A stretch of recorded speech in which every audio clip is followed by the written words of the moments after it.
Someone you care about looks at you and says, "I need space." What happens next? For some people, the meaning feels straightforward. They need time to calm down. But for others, something else happens. A knot forms in the stomach. The mind starts racing. They're pulling away. "I did something wrong. I don't matter." This is the beginning of abandonment. The sentence lasted 3 seconds. The meaning can last for days. Same words, different meaning, different layer. And that is where many misunderstandings begin. The person who said, "I need space," may genuinely mean, "I need time to think. I need room to calm down. I don't want to say something I'll regret." While the person hearing it may genuinely experience, "You are leaving me. You are shutting me out. I do not matter." Neither person has to be dishonest for a misunderstanding to occur, because people do not hear words in isolation. They hear them through filters: memory, fear, trust, expectation, emotional state, personal history. The speaker sends one sentence. The listener experiences a meaning, and those are not always the same thing. Most misunderstandings do not happen because people failed to listen. They happen because people assigned different meaning to what they heard. This is what I mean by a layer mismatch. Most conversations contain several layers at once. There are the words being spoken, the emotions attached to those words, the relationship between the people involved, the surrounding context, past experiences, and the deeper meaning the moment carries. Different people naturally focus on different layers, and each tends to respond from the layer that feels most important, most meaningful, or most threatening to them. Because the same words are being used, people often assume they are having the same conversation, but they may actually be responding to entirely different aspects of the situation. One person may be focused on what happened, another may be focused on what it meant, what it reminded them of,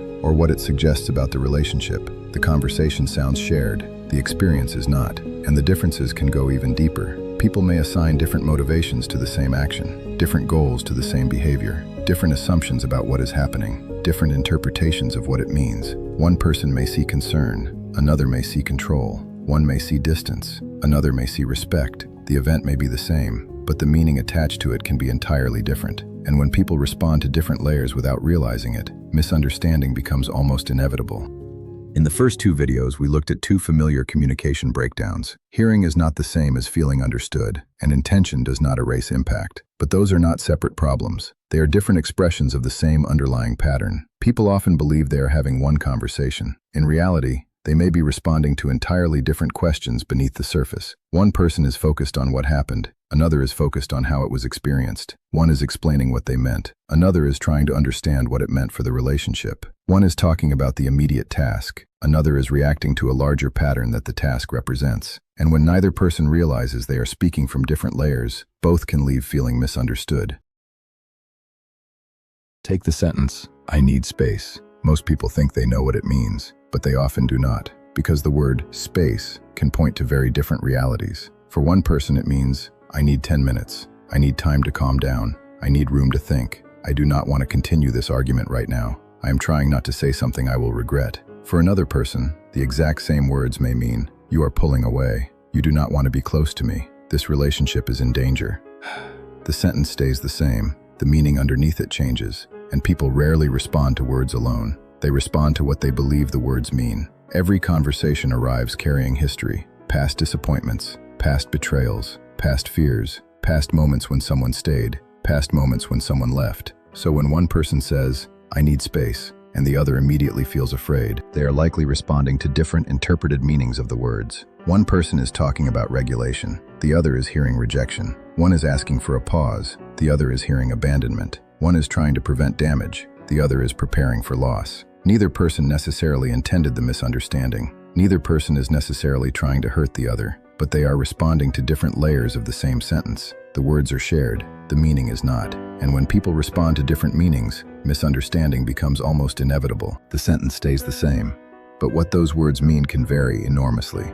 Sometimes "I need space" is a healthy boundary, a pause, a moment to regulate, a chance to think clearly before continuing the conversation. Sometimes it is a way of protecting the relationship from unnecessary damage. Other times it may be avoidance, withdrawal, or an attempt to escape a difficult conversation altogether. The same sentence can be an act of care or an act of avoidance, and sometimes it can be difficult to tell the difference. The same words can serve very different functions, and the words alone do not tell us which is true. That is part of the challenge, because people rarely respond to words alone. They respond to what they believe the words mean, and conversations are often more layered than they first appear. What seems simple on the surface may be carrying several different meanings underneath. The wrong layer response might sound like, "I only said I need space. Why are you making this dramatic?" That response may be accurate at the surface level. The person really may only have said they need space, but it does not answer the layer the other person is reacting from. If the other person is hearing abandonment, then repeating the surface sentence may not clarify anything. It may make the fear stronger. A better response would be, "I need space to calm down. I am not ending the conversation. I want to come back to this later." Notice what changed. The person did not give up their need for space. They did not agree that the fear was proof of abandonment. They simply made the layer more visible. They clarified that the request was about regulation, not rejection. And once the layer becomes clearer, the conversation has a better chance of moving forward. That is layer-aware communication.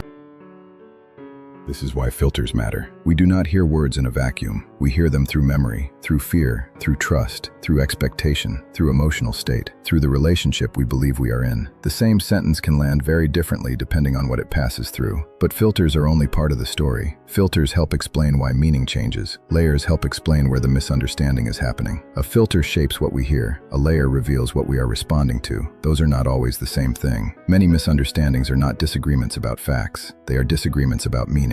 One person may be responding to the words, another to the emotion behind them, another to what the moment seems to imply about the relationship. One may be focused on what happened, another on what it meant. Same conversation, different layers. And when people respond to different layers without realizing it, they can leave the conversation feeling unheard, misunderstood, or even opposed, while sincerely believing they are talking about the same thing. So the breakthrough begins when we stop asking only, "What did they say?" and start asking, "What did they mean? What did I hear? What meaning did I attach to it? And which layer did I respond to?" That is the shift. Not from truth to feelings, not from facts to opinion, but from reacting to the conversation on the surface, to understanding the layers underneath it. Because understanding often begins at the moment we realize we may not be responding to the same conversation at all.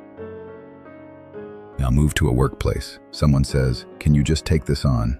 One person may mean, "This is a small, urgent task, a quick favor, a temporary need, something that will only take a few minutes." But the other person may hear something very different. "This is the third extra thing this week. I am being asked again. My workload is becoming invisible. My capacity is being assumed."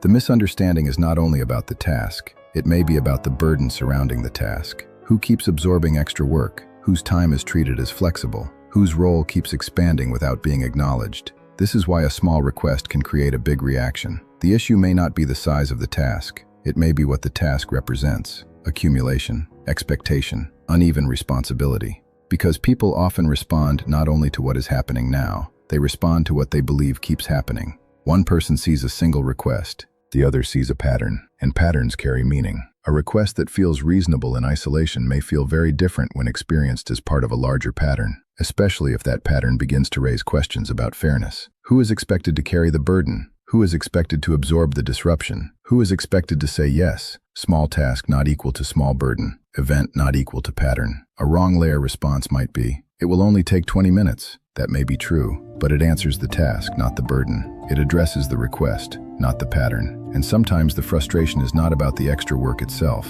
It is about what the extra work seems to reveal. A better question might be, are we talking about this task by itself, or the larger pattern around it? Because those are different conversations. One is about a specific piece of work. The other is about workload, responsibility, and fairness. That question does not solve the problem instantly, but it helps locate the layer that is actually being discussed. And once we locate the layer, we can begin responding to the conversation that is actually happening. Now take a word like fairness. Someone says, "That doesn't feel fair." Another person replies, "But the rule is the same for everyone." At first glance, that sounds like a clear disagreement, but they may not actually be disagreeing about the same thing. One person is focused on the rule, the other is focused on the burden. One is asking whether the standard is equal, the other is asking whether the experience is equal. Both are talking about fairness, but they may be using the word differently, because fairness can mean very different things. To one person, fairness means equal rules, to another equal burden, to another equal opportunity, to another equal respect, to another a process that accounts for different circumstances. So before the disagreement even begins, the word itself may be carrying multiple meanings. This is a semantic layer issue. The misunderstanding is not primarily about the event. It is about the meaning attached to the language being used to describe it. Some of the most important words in our lives are also some of the least defined. Fairness, respect, trust, responsibility, accountability. People often assume they are using the same definition, when they may not be. The moment we hear a word, we often assume our definition came with it. And when different meanings hide behind the same word, misunderstanding can appear long before anyone realizes it. Sometimes people appear to disagree about reality, when they are actually disagreeing about definitions. A better question is, when you say fair, what does fairness mean to you in this situation? That question changes the conversation, because before we can resolve the disagreement, we may first need to understand the meaning of the language being used to discuss it. It does not force agreement. It simply helps both people discover whether they are talking about the same event, the same meaning, or even the same conversation. So when a conversation starts to collapse, resist the urge to defend your position immediately. First, try to locate the layer of the conversation. Ask, is this about the words themselves? Is this about how those words were experienced? Is this about the context surrounding the moment? Is this about the relationship between the people involved? Is this about a pattern that has happened before? Is this about what this moment symbolizes to someone? Because an answer can be factually correct and still feel dismissive if it addresses the wrong layer.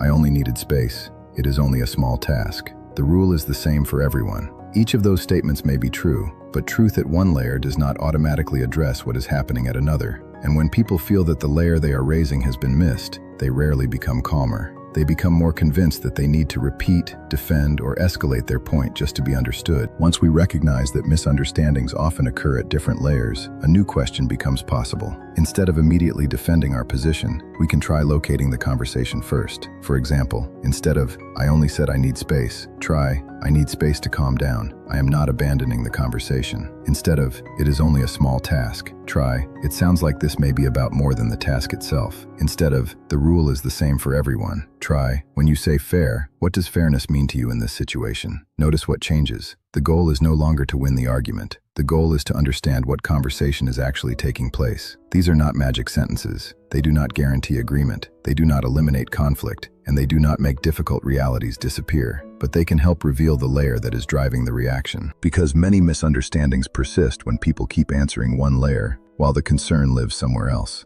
And sometimes the most important step is not identifying the layer immediately. It is creating enough space for the layer to reveal itself. A better question helps bring the conversation into focus. And once the layer is located, the next step becomes clearer. Maybe the next step is clarification, maybe repair, maybe evidence, maybe a boundary, maybe a difficult truth, maybe a genuine disagreement that remains. But at least the disagreement is happening in the right place, and that is often where understanding begins. This does not mean every conflict is simply a misunderstanding. It does not mean every interpretation is equally supported by the facts. It does not mean that feeling hurt automatically proves harmful intent. And it does not mean anyone should remain in an unsafe, manipulative, or degrading conversation in the name of understanding. Some situations call for accountability. Some require evidence. Some require changed behavior. Some require firm boundaries, distance, or protection. Locating the layer is not about excusing harm or avoiding responsibility. It is about seeing the situation clearly enough to choose the most responsible next step. Use this framework to create clarity, not to control or coerce. If you want to practice this with your own situation, try the free online Layer Mismatch Check at derukailo.com. It can help you slow a difficult conversation down and explore questions like, what happened? How was it experienced? What meaning was attached to it? And what layer may be driving the conflict? Because many misunderstandings are not caused by bad intentions. They happen when people respond to different meanings, different patterns, different definitions, or different layers of the same situation. For a deeper exploration of the framework, read Reality, Perception, and Meaning. And the next time a conversation becomes difficult, try asking yourself, am I responding to what was said, or to what I believe it means? The goal is not to prove who is right. The goal is to understand which layer is being answered. Locate the layer before you defend the position.